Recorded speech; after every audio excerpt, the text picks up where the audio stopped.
मैं doctor Kirti Mathur, associate professor political science, government Meera girls college, Udaipur.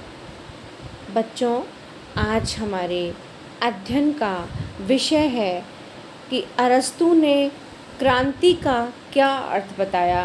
अरस्तू के विचारों में क्रांति का क्या अभिप्राय है और अरस्तू ने क्रांति के प्रकारों का जो विवेचन दिया है, हम उसके ऊपर चर्चा करेंगे। वर्तमान क्रांतियों का युग है। क्रांतियाँ व राजनीतिक परिवर्तन प्रत्येक युग में होते रहे हैं और होते रहे हैं। हम प्रमुख क्रांतियों के बारे में चर्चा करेंगे। फॉर एग्ज़ाम्पल, औद्योगिक क्रांति, फ्रांसीसी क्रांति, इंग्लैंड की रक्तहीन क्रांति और 1917 की बोल्शेविक क्रांति और 1857 की भारतीय क्रांति आदि। क्रांति एक बहुत ही विवादास्पद घटना होती है। यूनानी नगर राज्यों के जीवन की सबसे प्रमुख विशेषता उनकी राजनीतिक अस्थिरता थी। अरस्तू ने स्वयं इस राजनीतिक अस्थिरता के दुष्परिणाम देखे थे, अतः उसने इस अस्थिरता को क्रांति का नाम दिया। यूनान के नगर राज्यों में राजनीतिक क्रांतियों और वैधानिक परिवर्तनों के द्वारा शासन प्रणाली में सदैव ही परिवर्तन होता था। क्रांतियाँ यूनानी राजनीतिक जीवन का कटु सत्य बन गई थी।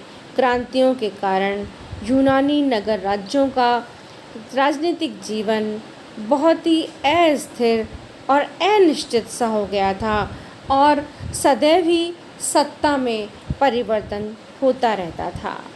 यूनानियों के सामाजिक और आर्थिक जीवन में भी परिवर्तन होते रहते थे। फॉर एग्ज़ाम्पल, राजतंत्र के स्थान पर निरंकुश तंत्र, कुलीन तंत्र के स्थान पर धनिक तंत्र और प्रजातंत्र के स्थान पर राजतंत्र। अरस्तू ने यूनानी नगर राज्यों में प्रचलित बुराइयों, राजनीतिक संगठनों के दोषों का विश्लेषण किया और ऐसे व्यवहारिक सुझाव दिए जिनसे कि इनको दूर किया जा सके। और प्रसिद्ध विचारक मैक्सी का कहना है कि यूनानी राजनीतिक जीवन में क्रांति से बढ़कर कोई भयंकर समस्या नहीं थी। पॉलिटिक्स की 7वीं पुस्तक में अरस्तू ने राज्य, क्रांति और संविधान में परिवर्तन लाने वाले कारणों पर प्रकाश डाला और दूसरी पुस्तक में उसने उन उपायों का सुझाव दिया जिनके आधार पर क्रांति का प्रतिकार किया जा सकता है। अरस्तू ने क्रांति, उसके कारणों, उसके प्रतिकार के उपायों का विवेचन ऐतिहासिक अध्ययन और पर्यवेक्षण के आधार पर किया। अरस्तू ने 158 देशों के संविधान का अध्ययन किया और इन 158 देशों के संविधानों का अध्ययन करने के पश्चात अपनी परिपक्व राजनीतिक बुद्धिमत्ता के आधार पर यह विवेचन प्रस्तुत किया। उसने यूनान के राजनीतिक जीवन की अनेक समस्याओं का विश्लेषणात्मक अध्ययन किया और उनका समाधान करने के लिए महत्वपूर्ण उपाय बताए। अरस्तू ने क्रांति संबंधी अपने संपूर्ण चिंतन में वैज्ञानिक विश्लेषणात्मक सुझाव पर अत्यधिक बल दिया है और राजनीति व सामाजिक सुधार पर अधिक ध्यान नहीं दिया। उसने एक निरपेक्ष चिकित्सक के रूप में अनेक राजनीतिक बुराइयों के कारणों को खोजा और उनके हर संभव उपायों को ढूंढने का प्रयास किया है। अरस्तू का मानना था कि रोगी अच्छा हो या बुरा, यह महत्वपूर्ण नहीं है। महत्वपूर्ण तो यह है कि हर रोगी के रोग का हर संभव तरीके से उपचार किया जाए। तो आइए हम इस बात पर चर्चा करेंगे कि अरस्तू ने क्रांति का क्या अर्थ बताया है। अरस्तु के द्वारा क्रांति शब्द का प्रयोग फ्रेंच क्रांति या साम्यवादी क्रांति के अर्थ में नहीं किया गया है, वरन उसके अनुसार राज्य, संविधान या शासन सत्ता में होने वाला प्रत्येक परिवर्तन क्रांति है। अरस्तु ने क्रांतियों के 5 प्रकार बताए। पहला, आंशिक अथवा पूर्ण क्रांति। जब परिवर्तन करने हेतु संविधान के पूरे भाग को अथवा समस्त व्यवस्थाओं को परिवर्तित किया जाता है तो उसे अरस्तु ने पूर्ण क्रांति कहा। इसी तरह संविधान के अथवा व्यवस्था के किसी छोटे से महत्वपूर्ण भाग को परिवर्तित किया जाता है तो उसे आंशिक क्रांति कहते हैं।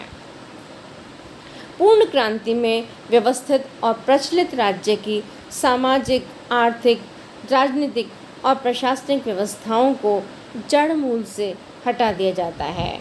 फॉर एग्ज़ाम्पल, यदि प्रजातंत्र है तो धनिक तंत्र है, यदि धनिक तंत्र है तो निरंकुश तंत्र हो जाएगा, और यदि निरंकुश तंत्र है तो कुलीन तंत्र में सत्ता परिवर्तित हो जाएगी।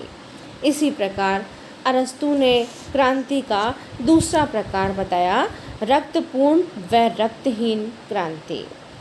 मीन्स जब संविधान में परिवर्तन सशस्त्र विद्रोह, मारकाट, खून खराबे आदि के कारण होता है तो उसे रक्तपूर्ण क्रांति कहते हैं, और जब संविधान या शासन में परिवर्तन शांतिपूर्ण तरीके से बिना खून खराबे के होता है तो उसे रक्तहीन क्रांति कहते हैं। संविधान क्रांतियों का तीसरा प्रकार बताया, व्यक्तिगत व गैर व्यक्तिगत क्रांति। अरस्तु का मानना था कि जब संविधान में परिवर्तन किसी महत्वपूर्ण व्यक्तियों को पद से हटाने के लिए किया जाता है तो उसे व्यक्तिगत क्रांति कहते हैं, और जब संविधान में परिवर्तन किसी एक व्यक्ति को हटाने हेतु बहुत थोड़े से व्यक्तियों को हटाया जाता है तो उसे गैर व्यक्तिगत या अव्यक्तिगत क्रांति कहा जाता है। इसी तरह अरस्तु ने क्रांति का चौथा प्रकार बताया, वर्ग विशेष के विरुद्ध क्रांति। अरस्तु के अनुसार एक वर्ग होता है तो उसमें हम पाते हैं कि राज्य के निर्धन व्यक्ति के द्वारा राजतंत्र या धनिक तंत्र के द्वारा विरोध किया जाता है, या ऐसा भी हो सकता है कि यदि राज्य का धनिक वर्ग जो है वो राजतंत्र या जनतंत्र के विरुद्ध क्रांति करता है तो उस क्रांति को वर्ग विशेष के विरुद्ध क्रांति कहा जाता है। और यदि निर्धन व्यक्तियों के द्वारा राजा या धनी व्यक्ति के विरुद्ध विद्रोह करते हुए जब जनतंत्र की स्थापना कर दी जाती है तो उसे जनतंत्रीय क्रांति कहते हैं, और जब राज्य के धनी व्यक्ति जनतंत्रीय या राजतंत्रीय सरकार के विरुद्ध विद्रोह करके अपनी सत्ता और शासन स्थापित कर लेते हैं तो उसे धनतंत्रीय क्रांति कहते हैं। क्रांति का पांचवा प्रकार बताया, वाग्वीरों की क्रांति। वाग्वीरों की क्रांति का मतलब है कि जब किसी राज्य में कुछ लोकप्रिय नेता या करिश्माई नेता अपने प्रभावी और लुभावकारी नारों और चमत्कारपूर्ण शब्द द्वारा अपनी महत्वाकांक्षा को पूर्ण करने के लिए राज्य में क्रांति कर देते हैं तो उसे वाग्वीरों की क्रांति कहा जाता है।